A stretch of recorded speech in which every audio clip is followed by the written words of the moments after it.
Queen Cyrilline ruled from the moon of glass, where 12 jeweled thrones circled a living star map. Each throne belonged to an ancient house, a fleet lord, a temple voice, or a guild master. But beside them stood one plain black iron chair, built for humanity after the Battle of Ardent Rift. Cyrilline had offered that seat to Commander Noah Vale, and Noah had looked at the shining nobles, then at the chair, then back at the queen. "No thank you, your majesty. I work better standing." The old houses laughed for years. They called him the standing dog, the iron primitive, the soldier too simple to understand honor. He stood behind the queen's left shoulder at every council meeting, hands folded, black uniform plain among robes of crystal and gold. He never interrupted, never flattered, and never sat in the chair that would have made humanity equal to the founding powers. The nobles believed humans feared politics, but Cyrilline had seen Noah walk through burning vacuum, one arm broken, dragging alien children behind him while ships died overhead. A man like that was not afraid of a chair. He was waiting. The empire had begun to rot beneath its perfect surface. Border stations vanished. Relief convoys arrived empty. Defense codes appeared in enemy hands, and every investigation led back to locked council files. Someone inside the moon of glass was feeding secrets to the Varn Collective. A machine enemy that wore conquered worlds like masks. Cyrilline suspected treason. But suspicion was useless without proof. If she accused one house, the others would unite behind outrage if she accused them all. Civil war would do the Varn's work for them. So she endured meetings filled with perfume and lies while Noah stood behind her, watching every smile. Then the traitor spoke. The council gathered beneath red alarms after the frontier world Khazara went dark. 40 million citizens, 6 defense rings, and 1 human relief battalion, all silent in a single hour. Lord Vedrick of House Orin rose first, grief arranged perfectly on his face. "Your Majesty," he said, "we must accept the bitter truth. Khazara fell because the human battalion broke formation. Their courage is real. But courage without obedience is disaster." Every eye turned to Noah. He did not move. That silence became a knife. Vedrick continued, "For years we have honored Commander Vale beyond his station. We allowed a foreign warrior to stand beside our sovereign. We ignored his refusal of the council seat, and now a loyal world is lost. Perhaps humanity has not given us stability. But chaos wearing metals, Cyrilline felt the trap close. Defend Noah. And the old houses would accuse her of being ruled by humans, condemn him, and she would lose the only blade that had never lied to her. Noah looked only at the dark star over Khazara, then spoke quietly. "Khazara is not lost." Vedrick smiled. "Its transmissions are dead. Dead worlds do not hide messages and weather noise," Noah said. Noah stepped forward, not toward the human chair, but into the center of the room. 6 minutes after the defense rings stopped talking, civilian weather buoys kept sending static. Inside that static was an old human field code. "Not in Imperial archives," it said. "Gate sealed, enemy inside." Waiting for the singer, no one understood, except one man. Lord Vedrick's fingers stopped moving. Noah saw it. There are moments when an empire changes because one face forgets to lie. Noah turned fully toward him. "You should have asked what singer meant." Vedrick laughed. "Too late and too softly. This is madness." "No," Noah said.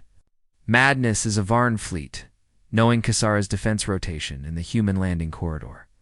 Madness is you blaming humanity before any battle report arrived. Madness is the way your ring has been whispering to the ceiling for the last 9 minutes."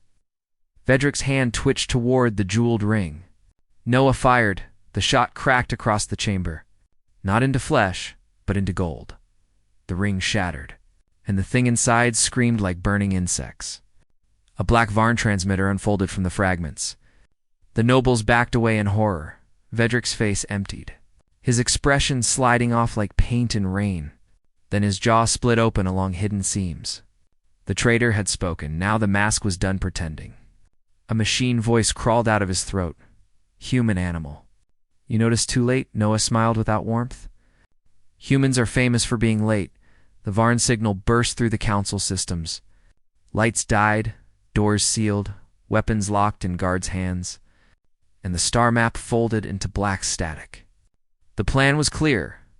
Accuse humanity, divide the throne, steal the gathered council codes, then open every defense gate to the hidden Varn fleet waiting beyond Kasara. One polished lie had almost opened the Empire like a throat. Noah raised his wrist. Now, the empty black iron chair exploded inward. Not a bomb, not exactly, but a brutal human jammer hidden inside the seat for 7 patient years. Its pulse slammed through the chamber, tearing the Varn signal apart. Hidden implants and 3 counselors sparked and died. Locked weapons fell free, and outside the moon of glass, concealed human frigates burned away their stealth fields. Surrounding the station like wolves rising from snow, Serenity stared at Noah, breathless. "You armed the chair. I improved it," he said. It was a diplomatic symbol. It had room for upgrades. The Varn creature lunged at the queen, robes tearing as metal limbs burst free. Noah crossed the floor faster than court history could record, took the strike meant for Serenity against his armored ribs, and drove a human steel knife through the false lord's chest. The creature shrieked, cables whipping, blades unfolding. But Noah did not kill it. He clamped both arms around it and locked his armor's magnetic seals, pinning the monster to his own body while it stabbed him again and again. Blood hit the polished floor, red and undeniable. "Broadcast," he rasped. Cerulean understood. She opened the moon chamber feed to every world. Across the Empire, citizens saw the truth. Lord Vedric's body splitting into Varn machinery, noble jewelry hiding transmitters, counselors collapsing as implants failed, and a human commander bleeding in the heart of power. Not sitting, not ruling, not begging for honor, but standing, even while the monster dragged him to his knees. Then Kasara answered, the dead world lit with buried engines. The human battalion was alive beneath the ice, having sealed the planetary gates from the inside. Singer was not a person. It was a human counterattack pattern. A ridiculous name for a beautiful ambush from behind Kasara's silent defense rings. Human torpedo boats rose and sang fire into the hidden Varn fleet. Loyal Imperial admirals, warned by Noah's secret evidence, drops, cut off 3 noble fleets trying to defect. The trap closed both ways by dawn. The Varn fleet was wreckage. Kasara was alive. And House Orin was finished. Noah survived because humans are offensively difficult to kill. He woke 2 days later in the Royal Medical Wing, armor cut away, tubes in his arms. Queen Sorellen seated beside him, with eyes red from exhaustion. "You should have trusted me," she said. "I did," Noah whispered. "I trusted you to act once truth could no longer be buried." She looked toward the window, where the moon of glass glittered in orbit, wounded but intact.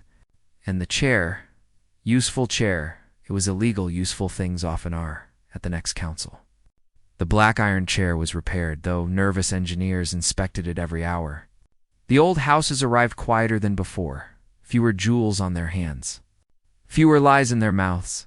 Serenity entered last, and behind her walked Commander Noah Vale, stiff with pain, stubborn as sunrise. For the first time in 7 years, he stopped beside the human seat. The chamber held its breath, then Noah sat. Not because he wanted honor, not because politics had tamed him, but because the Empire had finally learned the difference between silence and patience. Across 1,000 worlds, citizens watched the human take the iron chair, and they understood why it had never been made of gold. Gold bends, crystal breaks, but iron remembers the hammer.